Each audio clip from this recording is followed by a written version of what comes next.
क्या चीज पढ़ना है? रासायनिक परिवर्तन एवं रासायनिक परिवर्तन।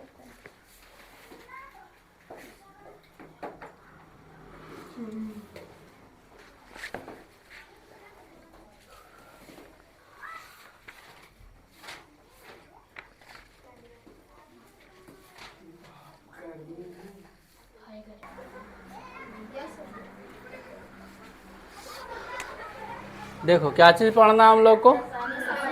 रासायनिक परिवर्तन। रासायनिक परिवर्तन कहते हैं किसको? तो वैसा परिवर्तन जिसमें एक या एक से अधिक नए पदार्थ बनते हैं, जिसमें एक या एक से अधिक नए पदार्थ बनते हैं, उसको क्या कहेंगे? रासायनिक रासायनिक परिवर्तन कहेंगे। और रासायनिक परिवर्तन को ही रासायनिक अभिक्रिया कहा जाता है। वैसा परिवर्तन जिसमें एक या एक से अधिक नए पदार्थ बनते हैं, उसे क्या कहेंगे? रासायनिक परिवर्तन। और रासायनिक परिवर्तन को ही रासायनिक अभिक्रिया कहा जाता है। जैसे देखते हैं, देखो यहाँ पे क्या है? मैग्नीशियम। क्या है? मैग्नीशियम। मैग्नीशियम को जब जलाते हैं ना, मैग्नीशियम को मान लो एक मैग्नीशियम का पट्टी ले लेते हैं और उसको मोमबत्ती के पास ले जाएंगे तो चमकते हुए वो जलेगा और चमकेगा। तो उससे क्या बनेगा? मैग्नीशियम ऑक्साइड बनता है। यानी कि मैग्नीशियम जब ऑक्सीजन के साथ अभिक्रिया करके जलेगा तो क्या बनेगा? Magnesium oxide. पहले क्या था? मैग्नीशियम और क्या मिला? ऑक्सीजन। इधर मैग्नीशियम है और ऑक्सीजन है नहीं, इधर क्या बना? एक नया पदार्थ मैग्नीशियम का ऑक्साइड बना। ठीक है, यहाँ क्या है? Magnesium oxide. अब देखो जो मैग्नीशियम ऑक्साइड बना, इसको जब जल में डाल देंगे तो मैग्नीशियम हाइड्रोक्साइड बन जाएगा, जो कि क्षार है। मैग्नीशियम ऑक्साइड धातु है मैग्नीशियम, इसको जब जलाएंगे तो ऑक्साइड इसका बनेगा। और इस ऑक्साइड का, मैग्नीशियम के ऑक्साइड को जब जल में डालेंगे तो मैग्नीशियम हाइड्रोक्साइड बनेगा। और ये कैसा होता है? अम्लीय होता है कि क्षारीय होता है? क्षारीय होता है। यहाँ देखो क्या है? Carbon dioxide. अगर कार्बन डाइऑक्साइड को लगातार चूने के पानी में अगर डाला जाए, घोला जाए, तो चूने का पानी का रंग जो है वो दूध के तरह हो जाता है। जैसे एक बाल्टी में, किसी भी चीज़ में, छोटा बर्तन में बाल्टी बहुत ज़्यादा हो जाएगा, किसी छोटे बर्तन में चूना को घोल लेंगे और उसके बाद मुंह से लगातार फूको। लेकिन हाँ, मुंह से फूकने में ज़्यादा, उससे दूधिया रंग होने में ज़्यादा समय लगेगा। क्या है कि हम लोग कितना परसेंट, लगभग 15-20% कार्बन डाइऑक्साइड छोड़ते हों। बाकी तो ऑक्सीजन जाता है, ऑक्सीजन पूरा थोड़ा ना उपयोग होता, कुछ तो ऑक्सीजन, और साथ में नाइट्रोजन गैस है, ये सब भी वापस लौटता है।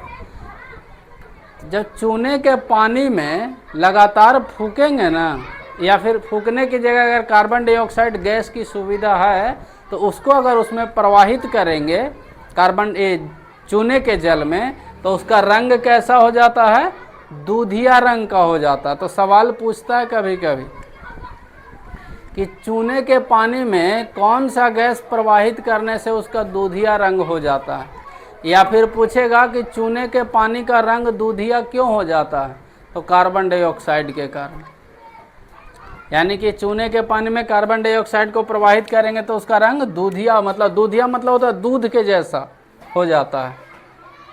तो कार्बन डाइऑक्साइड को चूने के पानी में जब मिलाएंगे तो क्या बनेगा? कैल्शियम कार्बोनेट और जल बनता है। देखो इस सब में अभिक्रिया कर रहा है, अलग पदार्थ बन रहा है एक नया पदार्थ, तो इसी को कहते हैं रासायनिक अभिक्रिया। जिसमें देखो इसमें दो पदार्थ बना। कुछ अभिक्रिया ऐसा है जिसमें और भी ऊष्मा भी उत्पन्न होता है, प्रकाश उत्पन्न होता है। तो कुछ अभिक्रियाएं ऐसे हैं जिनमें एक ही नए पदार्थ बनता है और कुछ में एक से अधिक नए पदार्थ बनता है, तो उसको क्या कहेंगे? रासायनिक अभिक्रिया कहते हैं। जैसे दूध से दही बनना भी क्या कौन सी प्रक्रिया है? रासायनिक प्रक्रिया। लोहे में जंग लगना, मान लो कि कोई लोहे का कोई सामान था, अच्छा उसमें जंग लगेगा कब, ये बताओ, कारण बताओ पहले। पानी में सिर्फ रहने से। देखो लोहे पर जंग लगने के लिए नमी और ऑक्सीजन मिलना चाहिए। नमी और क्या मिलना चाहिए? ऑक्सीजन। जब कोई वस्तु पानी में डूबा रहता है तो उस पर जंग लग जाता है, क्योंकि पानी में ऑक्सीजन की मात्रा घुला होता है। अगर पानी में ऑक्सीजन ना होता तो जल में रहने वाला जीव जिंदा रहता नहीं। तो नमी और ऑक्सीजन जहाँ मिल गया, लोहा को कहीं भी रखा हुआ रह जाए, नमी और ऑक्सीजन मिल गया तो उसमें जंग लग जाएगा। तो क्या जंग लगे हुए लोहा से पहले जैसा लोहा प्राप्त किया जा सकता है? नहीं। तो कैसा अभिक्रिया कहलाएगा? रासायनिक अभिक्रिया। यानी कि लोहे में जंग लगना भी कैसा परिवर्तन है? रासायनिक परिवर्तन। मोमबत्ती का जलना कैसा परिवर्तन है? रासायनिक परिवर्तन। पटाखों का विस्फोट होना भी रासायनिक परिवर्तन है। अब भोजन का पचना कैसा परिवर्तन है? रासायनिक परिवर्तन। चूने का पानी का दूधिया हो जाना कैसा परिवर्तन है?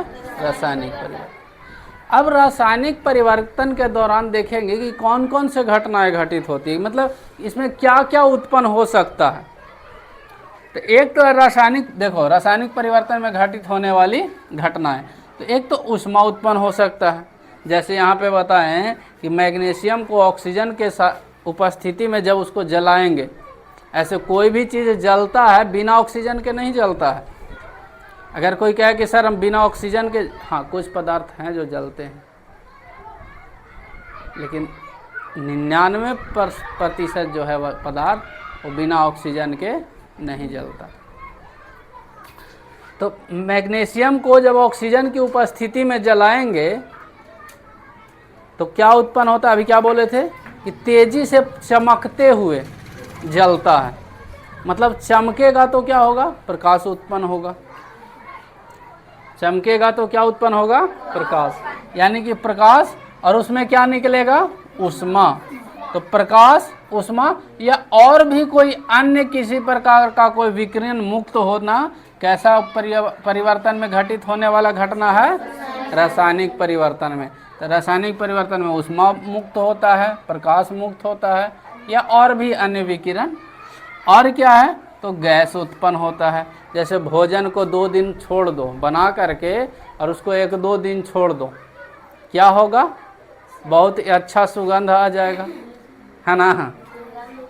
दुर्गंध उत्पन्न हो जाएगा। तो देखो इसमें गंध परिवर्तन होना, और उसमें और क्या होगा? तो वहाँ पे गैस उत्पन्न होगा। जैसे देखना कहीं पे सड़े हुए, जहाँ नाली का पानी बहता हो वहाँ पे सड़ते रहता है। या धान के खेत में गए हो, कैसा फील होता है? ठंडा या गर्मी? गर्मी लगेगा। धान के खेत में जब जाओगे तो गर्मी लगेगा। काहे? कि धान के खेत में हमेशा पानी रहता है, और पानी रहने के कारण मिट्टी में जो भी पदार्थ मिला हुआ है वो सब सड़ते रहता है, और सड़ता है तो मीथेन गैस उत्पन्न होता है। कौन सा गैस उत्पन्न होगा? मीथेन। या फिर गोबर गैस कैसे बनाया जाता है? गोबर गैस से कौन सा गैस उत्पन्न होता है? गोबर को चाहे अपशिष्ट पदार्थों को सड़ाने गलाने से कौन सा गैस उत्पन्न होता है? मीथेन, जिसको बायोगैस भी कहा जाता है। बहुत से घरों में आज बायोगैस का प्रयोग हो रहा है खाना बनाने के लिए। तो बायोगैस का मुख्य घटक कौन है? मीथेन। उसमें कौन सा गैस होता है? मीथेन। कैसे उत्पन्न होता है? तो अपशिष्ट पदार्थों को सड़ाने से उत्पन्न होता है।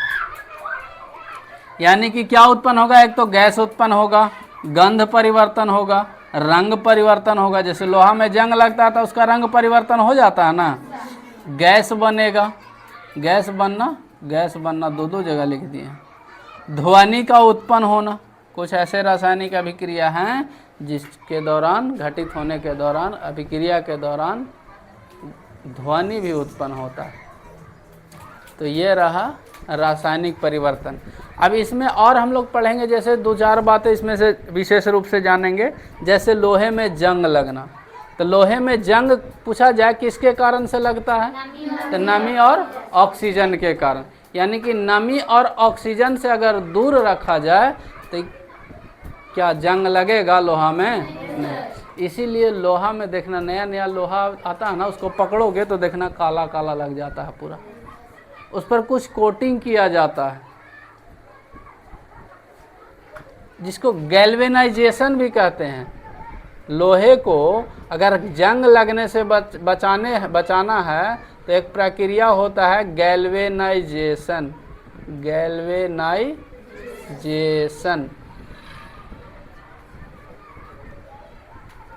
इसमें होता क्या है, तो जिंक का परत चढ़ाया जाता है लोहे के ऊपर। लोहे के ऊपर किसका परत चढ़ावेंगे? जिंक का, जिसको क्या कहते हैं? जस्तीकरण भी कहा जाता है। क्या कहेंगे? जस्तीकरण। तो कहा जाए कि लोहे को जंग लगने में लोहे में जंग किसके कारण से लगता है, तो जंग लगता है नमी और ऑक्सीजन के कारण। जंग लगने से बचाने के लिए क्या किया जा सकता है, तो गैल्वेनाइजेशन या फिर जस्तीकरण, जिसको जिंक मतलब क्या होता है? जस्ते की परत अगर चढ़ा दिया जाए, लेप लगा दिया जाए, तो क्या होगा, उसमें जंग लगेगा? नहीं लगता। तो इसको, ये सवाल तुम लोग के लिए रहा। क्वेश्चन रहा, लोहे में जंग लगने का कारण क्या है? लोहे में जंग लगने का कारण क्या है? और दूसरा सवाल, लोहे को जंग लगने से कैसे बचाया जा सकता है? ये 2 सवाल तुम लोग को करके आना है।